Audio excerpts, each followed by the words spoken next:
Kilometer 2, 1067, it is not one of those waterways na ging state that is that should have an easement. Ang irrigators canal wala siya na-mention. Rivers, creeks, streams lang ang butang dito.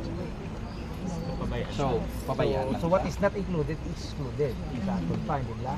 So going back to ang mga irrigations na yan, gambal kita niya usually titled na in the public utilities. So that would be another story. If ever may improvement. And then by then, ma-determine na siya naton if it was segregated sa original nga lote or sa original title based doon sa ginahambal nato niya 1914 nga cadastral survey. Sir, sa mga records na na-tipo nato, mga pila na 100%? Mga siguro mga 60 to 70%. We're looking to how many properties? Once lang. Wow. Doon na lost count ko yung damol eh. Lock number pa lang na. Isa akong ginato na.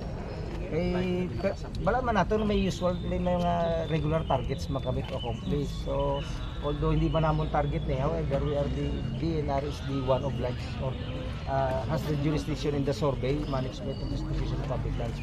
So that is under our responsibility. So, kung allegation, wala siya madala sa easement, is building a structure for public use illegal? Well, I can no longer comment on that. Hindi na sa akin.